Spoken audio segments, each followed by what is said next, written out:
देखा होगा शायद अभी उत्तर प्रदेश में संभल में 1529 में वो मस्जिद बनाई गई थी। आज सन 2024 है।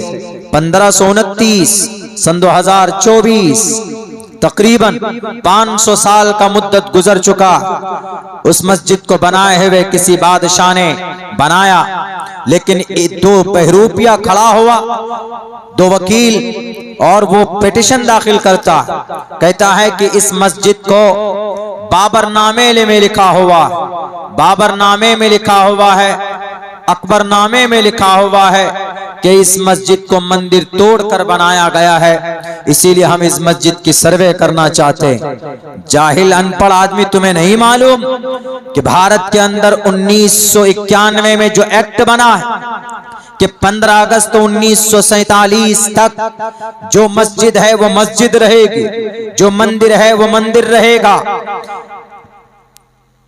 प्लेस ऑफ वर्शिप एक्ट कहा जाता है इसको।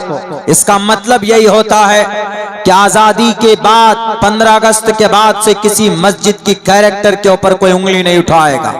जो मस्जिद है जहां जिस हालत में है उसी हालत में रहेगी, सिवाय बाबरी मस्जिद के, चूंकि उसका केस बहुत पहले से चल रहा था। लेकिन वहां पर गए, फौरन कोर्ट में पहुंचते, वकील साहब और जज साहब ऑर्डर भी दे देते कि जाइए सर्वे कीजिए।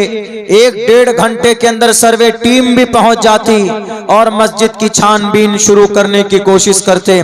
अरे अगर इतनी फुर्ती रेपिस्ट को पकड़ने में लगाते, इतनी फुर्ती अदानी के करप्शन को पकड़ने में लगाते, और इतनी जल्दबाजी कठवा के अंदर आसिफा की रेप करने वालों के रेपिस्ट को सजा दिलाने में लगाते, तो शायद आज भारत का नक्शा कुछ और होता।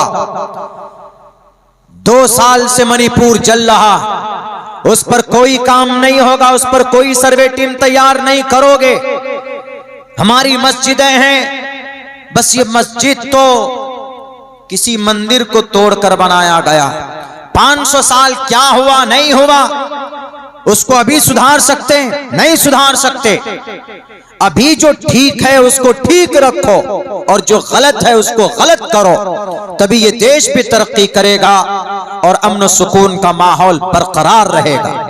5 नौजवानों को तुमने मारा, मस्जिद के नाम पर गोलियां मारी गई है, पुलिस के बंदूक से गोली निकली, 5 नौजवान शहीद कर दिए गए। 2 दिन पहले की बात है, संभल जिला संभल उत्तर प्रदेश के अंदर हसास इलाका, वहां पर पुलिस की बड़ी फोर्स बड़ी तादाद में पहुंचकर और वहां पर गोली चलाते। क्या मतलब है आर्टिकल 21 का, जिसके अंदर कहा गया protection of our life and personal liberty, हमारी जान की रक्षा करना पुलिस वालों तुम्हारा अधिकार है, तुम्हारी जिम्मेदारी। अगर मेरी उंगली कटती है तो कानूनी एतबार पर तुम मुजरिम होते हो, तुमसे सवाल होगा कि हमको क्यों चोट पहुंची। लेकिन तुम ही भक्षक बन गए, तुम ही राक्षस बन गए। उन मासूम 5 बच्चों की क्या गलती थी? उन्होंने पत्थर मारा तो पकड़कर जेल में डालो।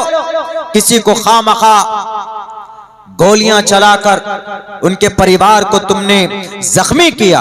उनके परिवार, किसी की बेटे की बुढ़ापे की उम्र में किसी की बाप को, उसके बेटे की लाश को उसके कंधे पर डाला है तुमने। कभी सुख और चैन से नहीं रहोगे। भारत के अंदर आर्टिकल और संविधान है, कानून है, आईन है। भारत का कानून यह कहता है कि 15 अगस्त 1947 में जो मस्जिद है वो मस्जिद ही रहेगी। 15 अगस्त 1947 के बाद अगर कोई किसी मंदिर को मस्जिद बनाया है तोड़कर, उस पर कार्रवाई होगी। वो तो अब से 500 साल पहले वो मस्जिद बनाई गई, शाही मस्जिद है संभल की। अभी देखे एकदम बिल्कुल उग्र है वहां पर, वो पूरा संभल जल रहा।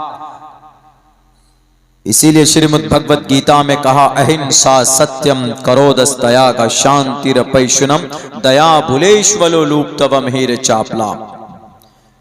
एक वक्ता थे रूम में, अभी उन्होंने कहा हमसे कि मैं कुछ सच्चाई पर जैसे कुरान करीम की आयत है, या अय्युहल्लज़ीना आमनुत्तकुल्लाह व कूनू मअस-सादिकीन, कि अल्लाह से डरो और अच्छे लोगों के साथ हो जाओ, नेक लोगों के, सच्चे लोगों के साथ हो जाओ। इस ताल्लुक से वैद में, यानी सच्चाई के ताल्लुक से, सच के ताल्लुक से वैद का कोई मंत्र दीजिए। मैंने उनको यही मंत्र लिख के दिया। मैंने कहा इसको पढ़िएगा। कुरान करीम की इस आयत का कुछ हिस्सा इस मंत्र का कुरान से मैच करता है। वो ये है, अहिंसा, जुल्म नहीं होना चाहिए, सत्यम, सच बोलना चाहिए, क्रोधस्तयाग, गुस्से को कंट्रोल करना चाहिए। जब ये तीनों चीजें होंगी, शांति रपैशुनम, तो फिर शांति आती।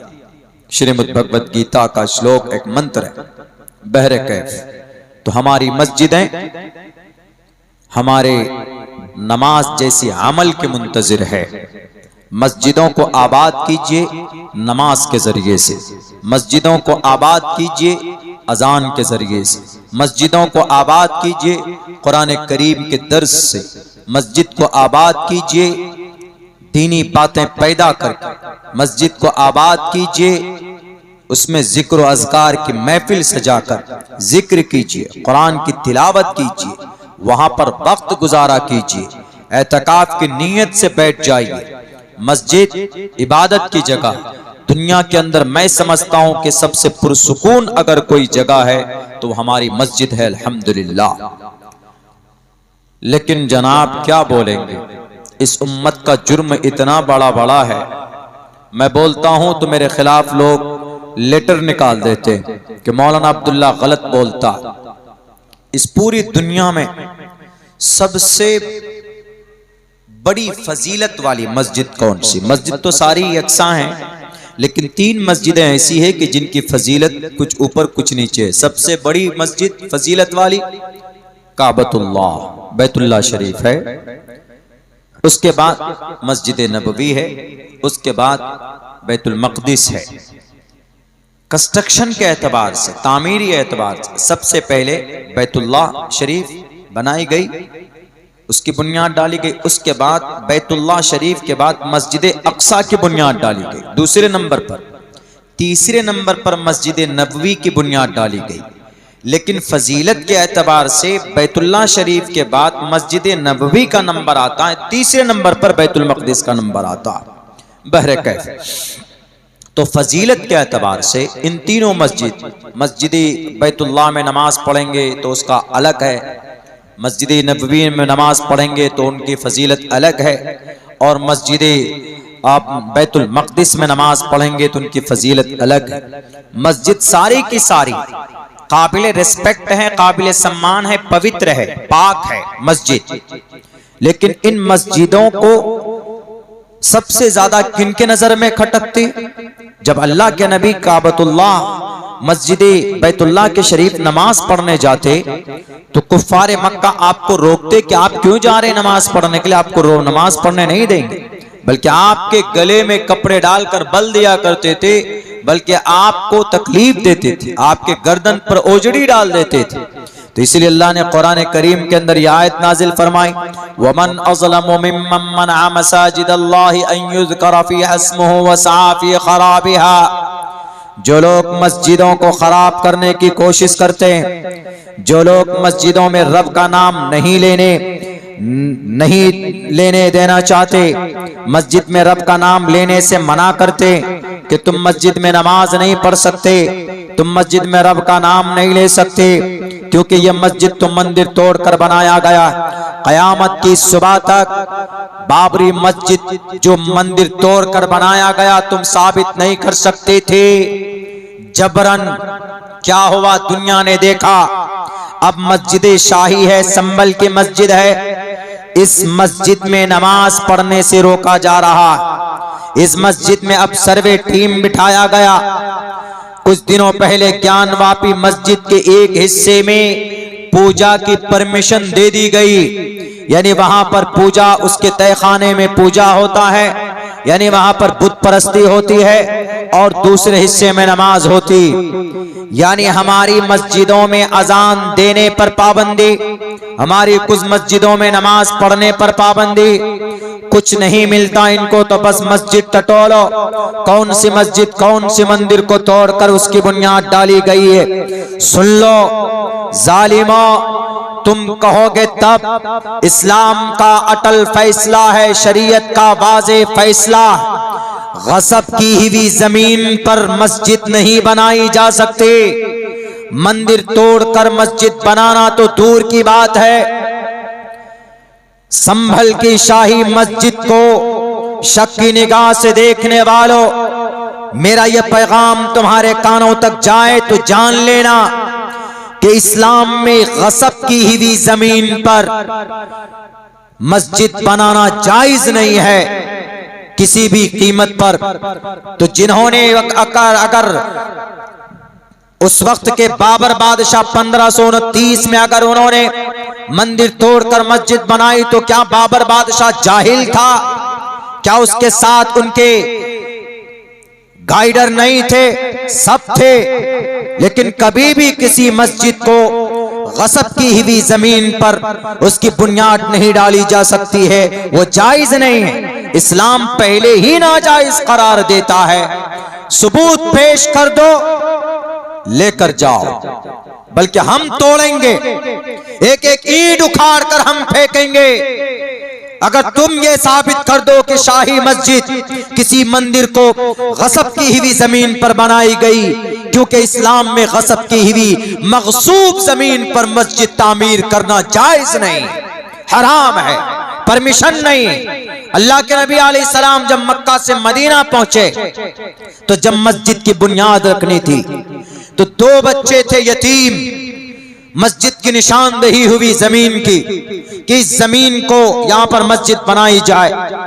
जब पता चला कि ये जमीन किसकी है, कहा कि 2 एक यतीम बच्चे हैं, उनकी है ये जमीन।